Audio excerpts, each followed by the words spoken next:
Aujourd'hui, je te présente 16 erreurs que font tous les SEO débutants et que tu dois impérativement éviter pour ne pas foutre en l'air tout le travail que tu as fait sur tes sites web. La première erreur, c'est une erreur que font vraiment la plupart des gens qui débutent dans le SEO, c'est de privilégier la quantité sur la qualité. C'est un secret pour personne, pour bien se positionner sur Google, il va falloir faire du contenu, beaucoup de contenu. Le problème, et surtout en ce moment avec l'émergence de l'IA, c'est qu'on peut vraiment tomber dans la facilité et générer une centaine d'articles en quelques clics. Le problème, c'est que ces articles, ils vont être de pauvre qualité. Et si toi, tu les publies en masse comme ça, sans contrôle sur ton site, tout ce qui va se passer, c'est que les gens, ils sont pas dupes, ils vont arriver sur ton site, ils vont se rendre compte que ton contenu, c'est de la merde, donc ils vont partir. À côté de ça, Google, il va percevoir ça comme un très mauvais signal parce que les gens arrivent sur ton site, ils partent directement. Ça veut dire que le contenu ne les intéresse pas, donc ton site n'est pas intéressant. Donc mathématiquement, il va tirer ton site vers le bas. Et là, tu peux dire au revoir à tout le travail que tu auras fourni en amont. À l'inverse, si tu prends le temps de repasser sur tes articles, de les rendre intéressants pour ton lecteur, ce qui va se passer quand ils vont arriver sur ton site, déjà ils vont passer plus de temps parce qu'ils vont vraiment le lire, ils vont interagir avec ton contenu, éventuellement si ton maillage interne est bien fait, ils vont aller consulter d'autres articles, et tout ça, c'est des très bons signaux que tu envoies à Google qui se dit du coup, ce site, il intéresse les gens, donc s'il te plaît, prends le temps de faire du contenu de qualité qui intéresse vraiment les gens. Ça va leur donner envie de revenir sur ton site, Google va l'apprécier de plus en plus et donc mathématiquement, il va le faire remonter dans les résultats de recherche. La deuxième erreur que font les débutants en SEO, elle est un peu liée à la première et en fait c'est de ne pas optimiser son contenu. Qu'est-ce que je veux dire par là? C'est que ton article, si tu mets uniquement du texte, clairement on n'aura pas envie de le lire, ce sera chiant, donc les gens vont partir et là on revient au point numéro 1, mauvais signal pour Google, tirage vers le bas. À l'inverse, si tu fais une structure à chaîne claire, ce sera déjà beaucoup plus lisible. Qu'est-ce que c'est une structure à chaîne? En fait, c'est le fait de mettre des titres, un petit peu comme une rédaction.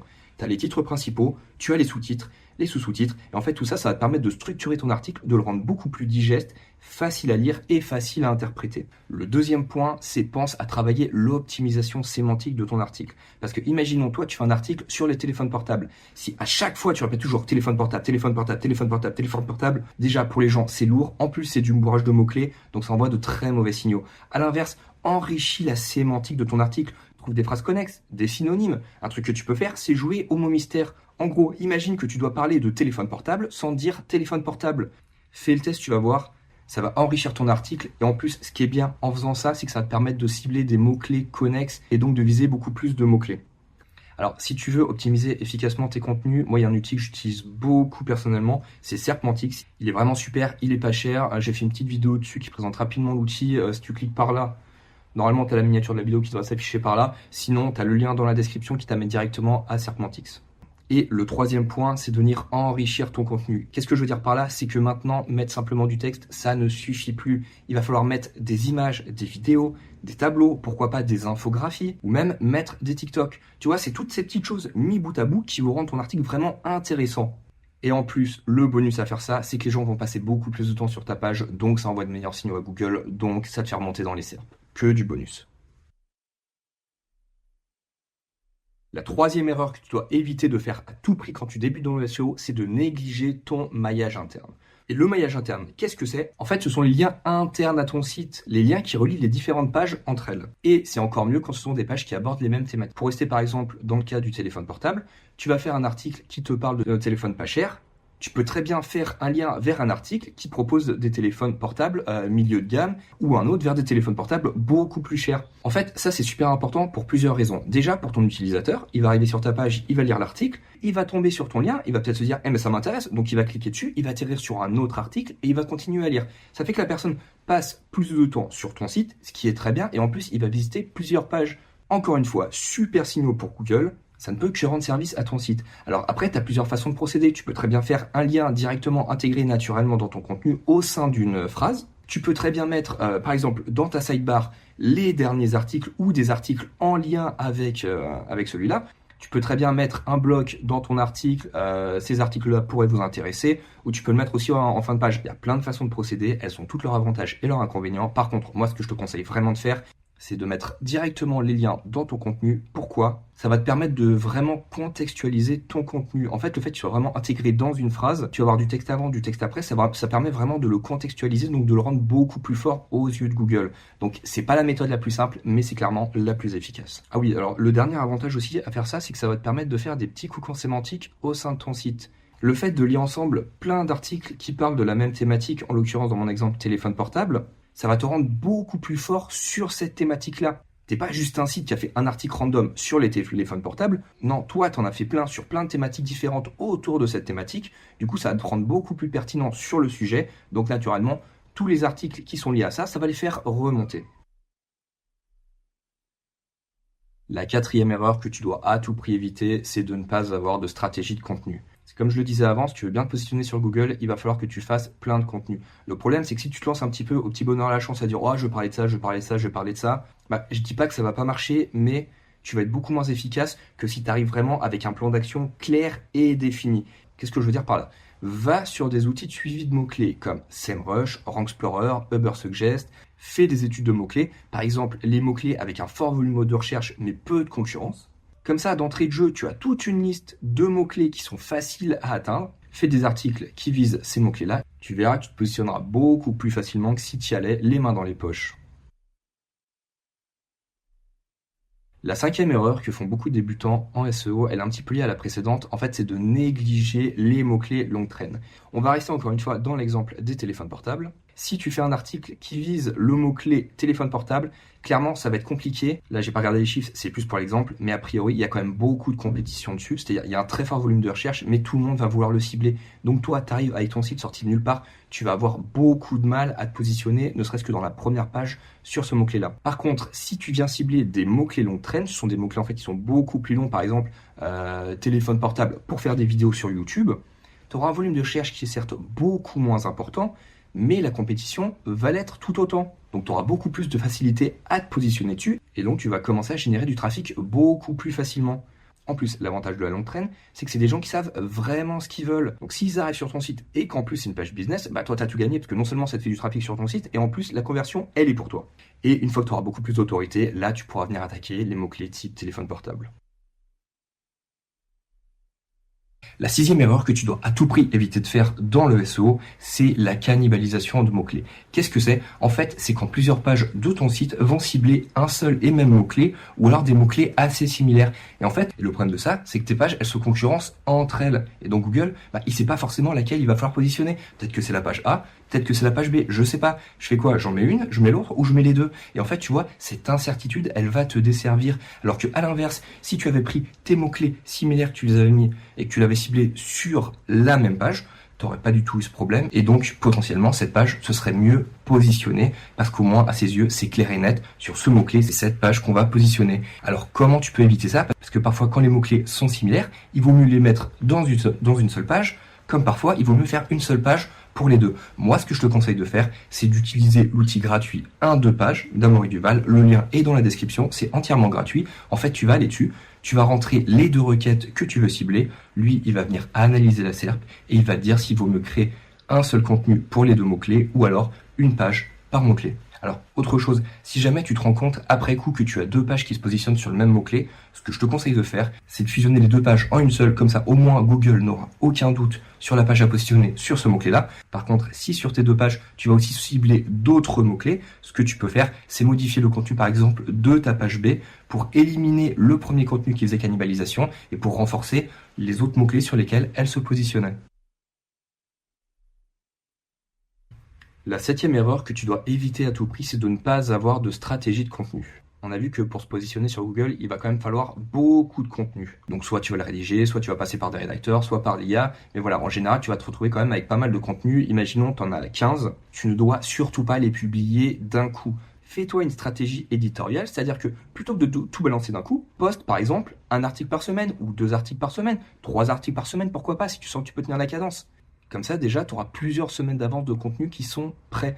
Pourquoi il faut faire ça et pas tout publier d'un coup? Parce que le problème, c'est que si tu balances tout d'un coup, après, tu n'as plus rien en stock. Donc, tu vas te retrouver pendant peut-être 2-3 mois à ne rien poster pour après avoir de nouveau du contenu. Et ça, c'est un mauvais signal pour Google. Tandis que si tu publies un article par semaine, déjà, tu as une certaine régularité. Google comprend que toutes les semaines, tu as au moins un article qui va sortir, donc il va repasser plus régulièrement sur ton site. Même ton lectorat, au bout d'un moment, va comprendre que, par exemple, tous les mardis à midi, tu postes un article, donc ils seront plus enclins à venir à ce moment-là. C'est pour ça que la récurrence, c'est important, ça donne des habitudes au robot de Google, et au lecteur. Tandis que si tu postes à peu près n'importe quand, à un moment tu vas poster 3 articles d'un coup, 3 semaines plus tard tu vas en publier un, une semaine après tu vas en publier 2, le lendemain tu en publies encore un. Enfin voilà, les gens savent pas, les gens savent pas trop. C'est important d'instaurer des habitudes. Dis-toi que le SEO c'est un marathon, c'est pas un sprint. Je sais, quand on a du contenu, on a envie de le publier tout de suite pour commencer à se positionner dès maintenant, mais au final ça va te desservir. Prends ton temps. Fais-toi un planning éditorial, une stratégie de contenu réfléchie. Tu verras que sur le long terme, ton SEO s'en portera beaucoup mieux. Et personnellement, ce que je te conseille de faire, c'est minimum un article par semaine. Tu peux en faire plus. Par contre, il faut vraiment tenir la cadence. La régularité, c'est hyper important. Si tu commences à te dire, je vais me lancer dans 3 articles par semaine et que tu n'arrives pas à tenir la cadence, non. Fais pas ça. Publie-en moins, mais plus longtemps. Pour le 8e point, écoute-moi vraiment attentivement parce que celui-là, il est vital. Si tu ne le respectes pas, tu risques de le payer vraiment très cher. Essaie de ne surtout pas suroptimiser tes encres de lien. Alors, les encres de lien, en fait, dans tes liens, c'est la partie qui est cliquable.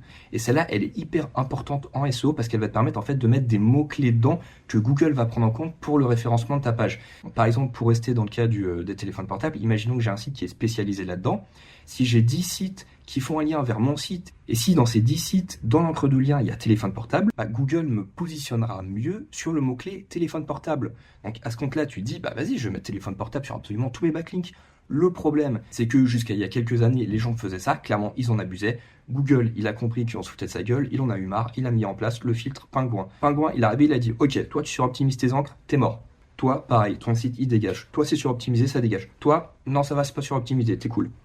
Bon, je caricature un petit peu, mais Pingouin, quand il a été mis en place, il a fait énormément de mal dans le monde du SEO et il est encore en place actuellement. Donc surtout, ne suroptimise pas tes encres. Moi, ce que je te conseille de faire, c'est d'avoir d'un côté des encres sous-optimisées, en savoir plus, cliquez ici, j'ai découvert ce site, enfin voilà, des choses très génériques qui font vraiment très naturel. Certes, il n'y a pas de mots-clés intéressants, mais ça te fait quand même des références domaine, ça t'envoie un petit peu de jus.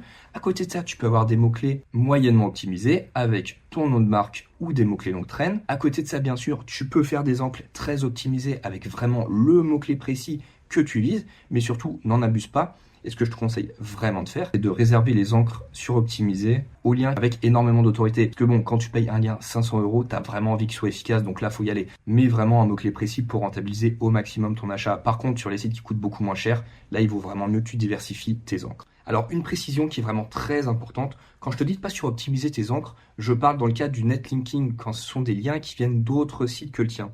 En fait, tu n'as pas du tout cette notion de pénalité quand c'est lié au maillage interne de ton site. Donc dans ce cas-là, n'hésite pas à suroptimiser tes encres, mais vraiment les gros mots-clés business dans tes encres de lien, tant que c'est dans le cadre du maillage interne.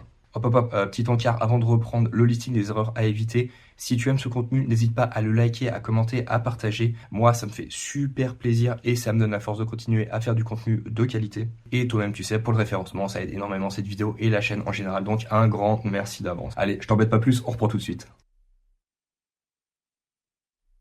Pour la 9e erreur à ne surtout pas faire en SEO, on va rester dans la thématique de la diversification et c'est de surtout diversifier son profil de lien. Qu'est-ce que j'entends par là? Imaginons, toi, tu as un site avec 100 referring domaines, donc 100 sites qui font des liens vers ton site. C'est super, sauf que là, tes 100 sites, c'est des annuaires. C'est pas normal, c'est pas du tout naturel. Et si Google, il comprend ça, il va se dire, non mais attends, lui, il se fout de moi, il est en train de me jouer de la flûte, moi, j'aime pas qu'on se foute de moi, hop, pénalité. Par contre, si tes 100 referring domaines, dedans, tu as des annuaires, des blogs, des forums, un petit peu de Wikipédia, des médias, enfin voilà, d'autres sites divers et variés, c'est beaucoup plus naturel. C'est normal pour un site d'avoir plein de sources de liens différentes. Donc quand tu fais du netlinking, surtout, fais attention à avoir un profil de lien diversifié. La 10e erreur, elle est d'ignorer les réseaux sociaux et en fait pour plusieurs raisons. Toi, tu as ton site, c'est super, mais c'est toujours bien en complément d'avoir un ou plusieurs réseaux sociaux liés à ton site. Déjà, c'est beaucoup plus naturel, parce que c'est quand même rarissime pour une marque d'avoir uniquement un site et c'est tout. En général, la marque, elle va avoir peut-être un Facebook, un Twitter, un compte LinkedIn, pourquoi pas YouTube, TikTok. Voilà, c'est complètement naturel. Ça, c'est le premier élément. Le deuxième, c'est que ça va te permettre d'attirer du trafic sur ton site. Et là-dessus, il y a 2 avantages. Déjà, le trafic, on aime ça. Et surtout, ça fait une source de trafic externe à Google. Et ça, c'est un super signal, parce que si tu fais un site full SEO uniquement sur Google, globalement, la durée de ton site, elle sera de 4 ans. Parce qu'en fait, au bout de ces 4 ans, Google, il va comprendre que c'est pas normal. C'est absolument pas naturel pour une marque, pour un site, d'avoir uniquement une seule source de trafic, Google. Donc voilà, il n'y a que des avantages à avoir des réseaux sociaux. Alors certes, ça prend un petit peu de temps, mais au bout d'un moment, est-ce que tu as envie que ton site y réussisse? Par contre, attention, là je suis pas en train de te dire, mets-toi sur absolument tous les réseaux sociaux, Facebook, Instagram, Twitter, TikTok, etc. Tu fais ça, tu vas complètement tu vas te disperser, tu vas t'éparpiller, tu vas t'user, tu vas te fatiguer. En plus, vraiment, à vouloir être bon partout, tu seras bon nulle part. Donc, ce que je te conseille de faire, c'est choisir un ou deux réseaux sociaux sur lesquels toi, tu es à l'aise et qui correspondent à ton type d'activité et sois vraiment bon dedans. Et après, quand tu seras vraiment bien établi sur ces réseaux sociaux, si tu as les moyens et le temps, tu pourras, pourquoi pas, aller attaquer les autres. Mais vraiment, c'est important au début, reste focus, sinon tu vas dans le mur. Le 11e point sur lequel il faut être vigilant, c'est de ne surtout pas négliger ton nom de marque. Parce que, encore une fois, c'est important d'être naturel et légitime aux yeux de Google. Parce que si ton site il est en place depuis plusieurs années et qu'absolument personne ne recherche ton nom de marque dans Google, c'est pas normal. Et là, je te ramène au point précédent, c'est pour ça aussi que c'est bien d'avoir des réseaux sociaux, parce que ça renforce ton nom. Donc arrange-toi pour qu'au fil du temps, les gens parlent de ta marque. Ça peut être via des réseaux sociaux, via des blogs, via des vidéos, via des partenariats. Arrange-toi pour faire du bruit, ça ne peut qu'aider ton site et ta marque. Avec le 12e point, on rentre un petit peu plus dans la technique. En fait, c'est de ne pas réfléchir à la structure de son site. Et ça, c'est une erreur qui peut te coûter très cher à moyen ou à long terme. Pourquoi? Parce que déjà, et là on sort du cadre du SEO, réfléchir à la structure de ton site, ça t'amène vraiment à penser ton projet au parcours utilisateur, au choix de tes mots-clés, à ta stratégie d'acquisition, à ta stratégie de conversion, tu vois, plein de choses qui sont pas forcément liées au SEO, mais qui vont vraiment servir et aider ton projet sur le long terme. L'autre avantage, c'est qu'avoir une bonne structure de site, ça permet vraiment de faciliter la navigation de l'utilisateur et des robots Google, et il te le rendra tôt ou tard. Donc prends vraiment le temps de réfléchir à la façon dont tu vas construire ton site, fais en sorte que ce soit simple, que ce soit clair, surtout que ce soit logique. Et donc une fois que tu auras fait la structure de ton site, là tu pourras pouvoir commencer à le créer. Et surtout, une fois que c'est fait, pense bien à envoyer le sitemap de ton site dans la Search Console pour justement donner un plan complet de ton site à Google pour encore une fois simplifier le passage des crawlers sur ton site. Le 13e point est lui aussi très important, c'est de ne surtout pas négliger tes meta titles et ta méta description. Alors qu'est-ce que c'est les meta titles et méta description? En fait, c'est ce qui va s'afficher si ton site apparaît dans la SERP. Tu vois, le meta title, c'est le petit titre que tu as ici et la méta description, c'est ce qui va se situer juste en dessous. Et ils sont hyper importants, surtout le meta title. Pourquoi? Parce que Google va prendre en compte les mots-clés qui sont dedans pour le référencement de ta page. Pour revenir sur mon exemple des téléphones portables, si j'ai une page que je veux positionner sur le mot-clé téléphone portable, eh bien téléphone portable doit impérativement se trouver dans mon title, de préférence au début, ça va vraiment aider la page à se positionner sur ce mot-clé précis. Le deuxième point, pourquoi c'est hyper important de le chouchouter, c'est la première chose que les gens vont voir de ta page. Donc il faut vraiment que les gens aient envie de cliquer dessus. Parce que c'est bien beau de mettre ton mot-clé, mais si derrière ça donne pas envie et que personne clique dessus, non seulement tu n'as pas de trafic, mais en plus, vu que personne ne clique dessus, donc Google, qu'est-ce qu'il va se dire? Cette page-là n'intéresse pas les gens sur la requête qu'ils ont tapée. Si ça les intéresse pas, je le fais baisser dans les moteurs de recherche pour mettre en avant d'autres sites qui seront peut-être plus pertinents. Donc surtout, chouchoute ton title, mets les mots-clés dedans et rends-le assez sexy pour que les gens aient envie de cliquer dessus. La métadescription, quant à elle, n'a pas une incidence directe sur le positionnement, mais elle est hyper importante pour le taux de clic parce que tu vas utiliser le texte qu'il y a dedans pour séduire l'utilisateur, lui donner envie de cliquer sur ton lien à toi et pas celui des autres. Donc c'est très important de chouchouter aussi ta métadescription. Bon, le 14e point, c'est un petit peu mon cheval de bataille parce que avant d'être SEO, j'étais designer et UX designer. Et c'est ne néglige surtout pas l'UX de ton site. Alors l'UX, qu'est-ce que c'est? C'est l'expérience utilisateur. C'est comment tes utilisateurs vont se comporter sur ton site. Et c'est hyper important parce que si ton UX n'est pas bonne, ça veut dire que ton site n'est pas agréable à visiter. Passer d'une page à l'autre, ça peut être compliqué. Les infos sont mal agencées, c'est pas pratique. En général, si ton UX est mal fait, l'utilisateur, il va arriver sur ton site, il va trouver ça désagréable, il va partir. Et donc ça envoie un très mauvais signal à Google. Tandis que à l'inverse, si ton UX est bien pensé, ton site sera agréable à visiter, il sera logique, il sera pratique, on aura plus envie de passer du temps dessus, de passer d'une page à l'autre. Et donc mathématiquement, ça va envoyer un bien meilleur signal à Google qui va tirer ton site vers le haut dans les moteurs de recherche. Alors attention, il ne faut pas confondre le design, l'apparence de ton site et l'expérience utilisateur. Ce sont deux choses différentes. Tu peux avoir un site très beau mais très mal fichu, comme tu peux avoir un site très moche, mais très bien conçu, avec une navigation agréable. Donc si tu es nul en design, donc c'est pas grave, tant que ton site est bien conçu, c'est là le principal. Le 15e point qui est hyper important, c'est d'optimiser le temps de chargement des pages de son site. C'est agréable pour personne d'attendre 5 secondes avant d'arriver sur une page. Si ton temps de chargement est beaucoup trop long, le seul truc qui va se passer, c'est que l'utilisateur, il va se barrer. Et Google, comment il va interpréter ça? Mal. Alors attention, parce que là je parle de 5 secondes, mais dans les faits, c'est beaucoup plus court. Une seconde, ça peut même suffire à refroidir la plupart des gens. Donc moi, ce que je te conseille de faire, c'est d'aller sur PageSpeed Insight. Tu rentres l'URL de ton site, tu lances l'analyse et tu regardes les retours que te fait Google.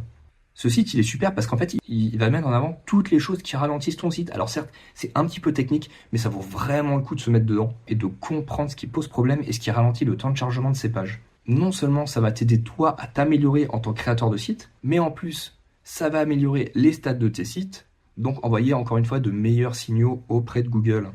Bon, alors si tu connais absolument rien en technique, ne panique pas. Ce que tu peux faire, c'est tu prends le plugin WP Rocket, j'ai mis le lien dans la description, tu l'installes sur ton site, et tu vas voir qu'en quelques clics, ça va déjà grandement améliorer le temps de chargement des pages et améliorer ton score sur PageSpeed Insight. Le dernier point, c'est un des plus importants. Pourtant, la plupart des gens passent à côté, c'est d'ignorer la version mobile de son site. Comme on l'a vu, la plupart des gens vont consulter ton site sur leur téléphone portable. Vont consulter ton site sur leur téléphone portable, donc pense mobile first. Dès que tu vas créer une page, dès que tu vas faire un contenu, la première chose que tu dois faire, c'est de la vérifier sur ton téléphone portable. Et une fois que c'est OK sur le portable, là, tu la vérifieras sur desktop, sur ton PC. Parce que si jamais tu fais pas ça, que ton site n'a pas pris la peine de le vérifier sur mobile, ce qui va se passer, c'est que les gens vont arriver sur ton site, ils vont se rendre compte qu'il est cassé, que le texte il dépasse, que les images sont trop grosses, que le texte il prend 3 fois la largeur de l'écran. C'est pas possible, ça va les saouler, ils vont partir et donc très mauvais signal à Google et ton site, il va plonger dans les moteurs de recherche. Donc s'il te plaît, pense mobile first. Toujours. Voilà, avec ces 16 conseils, tu as maintenant toutes les clés en main pour réussir dans le SEO. Alors je sais, ça fait beaucoup d'informations à digérer, ça peut un peu faire peur au début, mais ne t'inquiète pas. Quand tu vas créer des contenus, suis bien ces étapes et tu vas voir qu'en fait, avec la pratique, ça va vraiment venir naturellement. Tu vas faire les choses sans même y réfléchir. Ça va devenir parfaitement naturel. Maintenant, faut se retrousser les manches, faut y aller. Allez, on se retrouve au sommet des serpes.